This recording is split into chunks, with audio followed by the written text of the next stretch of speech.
तो crime story देखने वाले दर्शकों को ये सारी बातें पता होंगी कि हमारे भारत में कुछ ऐसी हत्याएं हुई हैं जिसमें हत्यारों ने बर्बरता और निर्ममता की सारी हदें पार कर दी है। एग्जाम्पल के तौर पर जैसे 1995 में नैना साहनी हत्याकांड, जो कि तंदूर कांड के नाम से चर्चित हुआ, जिसमें एक युवक ने अपनी पत्नी को तंदूर में भून दिया था। और अभी हाल ही में श्रद्धा हत्याकांड, जिसमें श्रद्धा के 35 टुकड़े करके युवक ने उसे फ्रिज में रखा और उसके शरीर के अंगों को अलग अलग स्थानों पर ठिकाने लगाता रहा।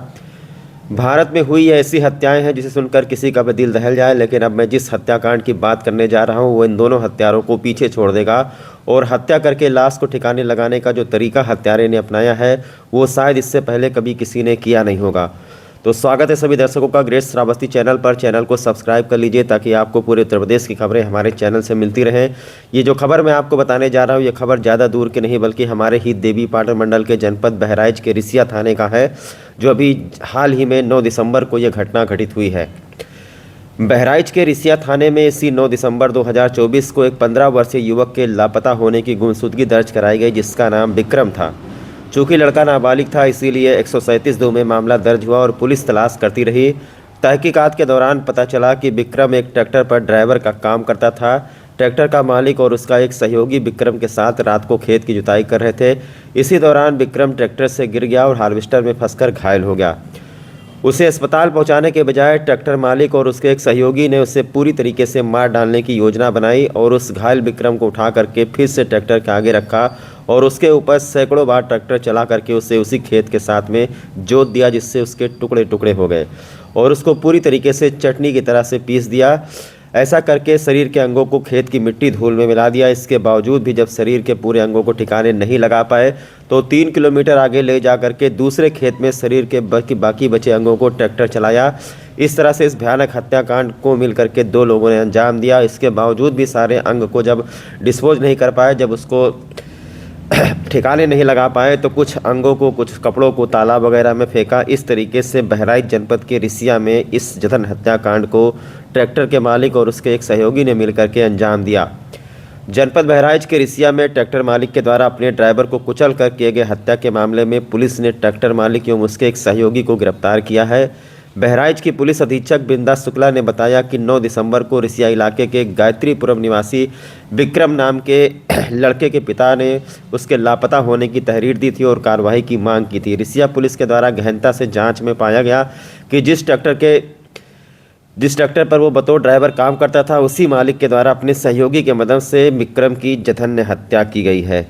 विक्रम की हत्या का जो तरीका अपनाया गया उसे सुन करके आपके भी रोंगटे खड़े हो जाएंगे। ट्रैक्टर मालिक संजय वर्मा ने बताया कि जब बहराइच की रिसिया पुलिस ने ट्रैक्टर के मालिक से गहनता से पूछताछ की तो उसमें ट्रैक्टर के मालिक संजय वर्मा ने बताया कि ट्रैक्टर से देर रात खेत की जुताई के दौरान विक्रम चोटिल हो गया था, जिसके बाद आरोपी एवं उसके सहयोगी लोकुश पाल ने मिलकर के विक्रम को अस्पताल ले जाने के बजाय खेत में ही कुचल डाला और विक्रम की मौत हो जाने के बाद शिनाख्त को मिटाने के लिए एक नहीं बल्कि सैकड़ों बार मृत शरीर के ऊपर ट्रैक्टर चढ़ा करके बॉडी को पीस डाला ताकि कोई सबूत न मिले।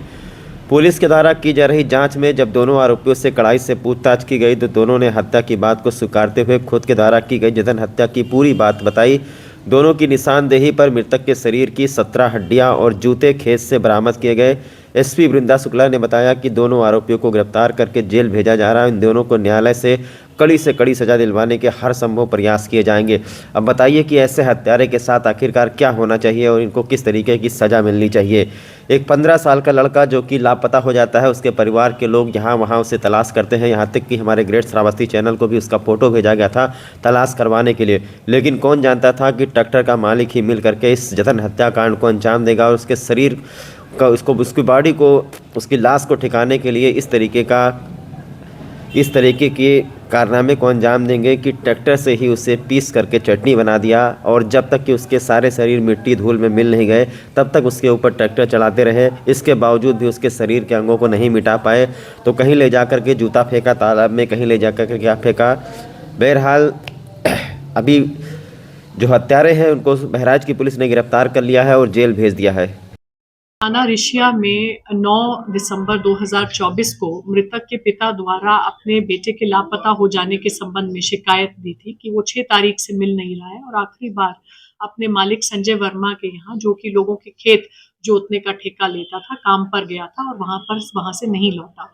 तो 9 तारीख को 137(2) बीएनएस के तहत मुकदमा पंजीकृत कर तभी से बालक की खोज में पुलिस लगी हुई थी और उसके मालिक द्वारा जो विभिन्न विरोधाभासी तथ्य बार बार पुलिस को गुमराह करने के लिए बताए जा रहे थे, उन पर जब कड़ाई से पूछताछ की गई तो उसके द्वारा ये खुलासा किया गया कि 6 तारीख की रात को लगभग 9 बजे जब वो लोग किसी का खेत जोत रहे थे, तो मृतक जो है वो ट्रैक्टर से गिरे और हार्वेस्टर से कटे, लेकिन उसको तत्काल उपचार के लिए पहुंचाने और उसकी जान बचाने का प्रयास करने की बजाय एक निर्मम तरीके से इनके द्वारा ट्रैक्टर चलाकर उसको खेत में पीसा गया और जो उसके हिस्से और कपड़े हार्वेस्टर में फंस गए, उनको पुनः 3 से 4 किलोमीटर दूर एक अन्य खेत पर ले जाकर पीसा गया।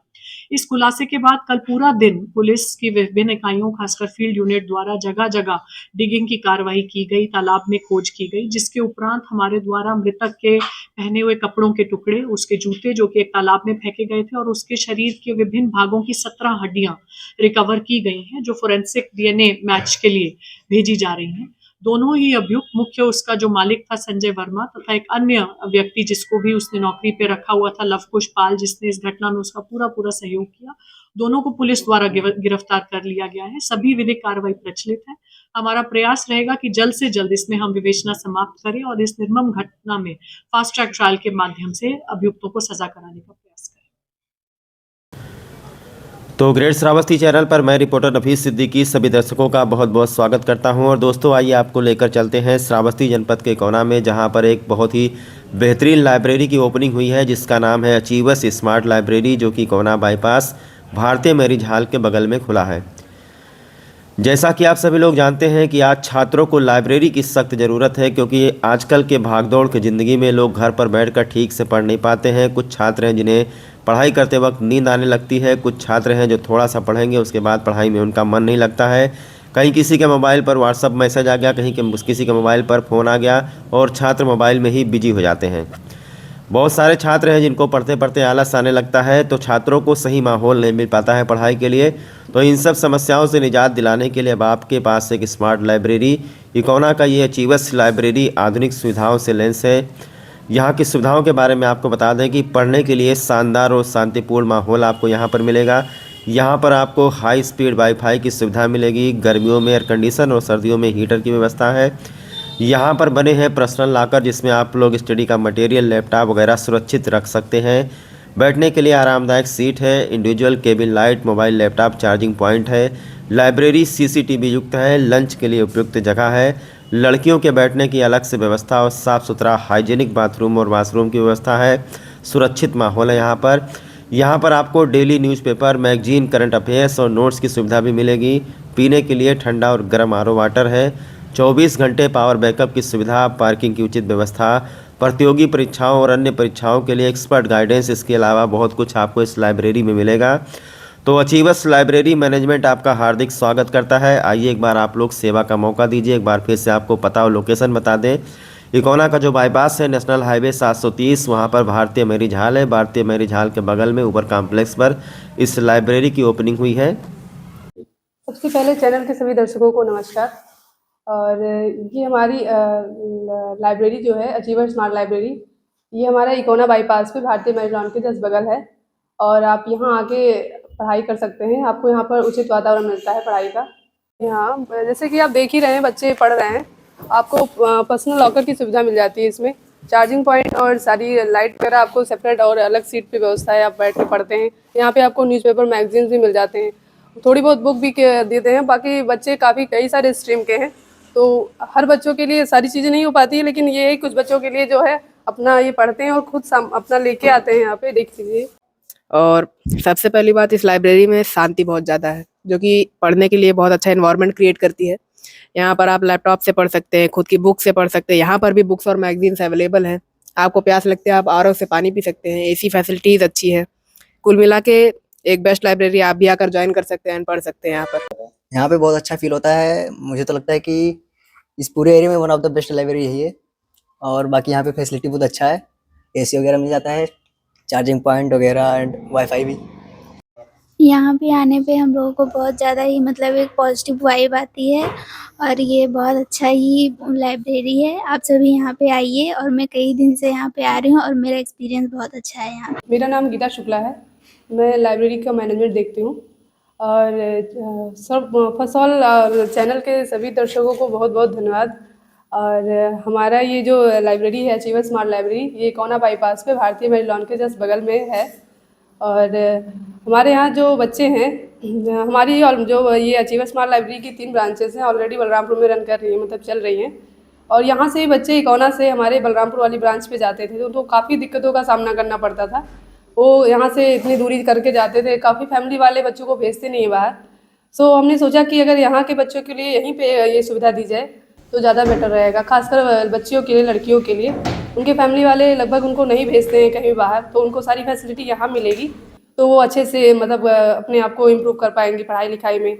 और जैसा कि श्रावस्ती ज़िला जो हमारा है काफ़ी पिछड़ा है पढ़ाई के क्षेत्र में, सो इसी वजह से हमने सोचा कि यहाँ पे एक हमारी संस्था रहेगी तो बच्चों को पढ़ने में काफ़ी आराम रहेगा। अच्छा, आपकी लाइब्रेरी में आपने मेंशन किया है क्या क्या फैसिलिटी है बच्चों के लिए? ओके, हमारे यहाँ जो फैसिलिटी है बच्चों के लिए, हाई स्पीड डुअल वाईफाई की सुविधा है। हम 2 वाईफाई हमारे पास है, एक एयरटेल का है, एक जियो का है। बाई चांस कभी एक ख़राब भी होता है तो दूसरा स्टार्ट हो जाता है, जस्ट बच्चों को कोई दिक्कत ना हो उसी वजह से लगाया गया है। बाकी गर्मियों में एयर कंडीशनर रहता है, सर्दियों में रूम हीटर की व्यवस्था रहती है। और पर्सनल लॉकर है जिसमें आप अपना सामान वगैरह सब कुछ रख सकते हैं। और आपको न्यूज़पेपर, मैगजीन सारी सुविधाएँ मिलती हैं। और पढ़ने का सबसे बढ़िया माहौल यहाँ पे आपको मिलता है जो आपको घर पे नहीं मिल पाता। एक बार लोकेशन बता दीजिए आप क्षेत्रवासियों को। ये इकोना बाईपास पे भारतीय महिला लॉन के जस्ट बगल में है। सर, मुझे यहाँ लाइब्रेरी में बहुत अच्छा फील हो रहा है। यहाँ पे बहुत शांति रहती है और यहाँ पे मतलब अच्छे से पढ़ाई कर सकते हैं और ये इकोना का बेस्ट लाइब्रेरी। बहुत अच्छा यहाँ पे एनवायरनमेंट है, यहाँ पे शांति मतलब मिलती, मतलब अच्छा यहाँ पे एनवायरनमेंट है, यहाँ पे अच्छा माहौल है, पढ़ने के लिए सबसे बेस्ट यहाँ पे है।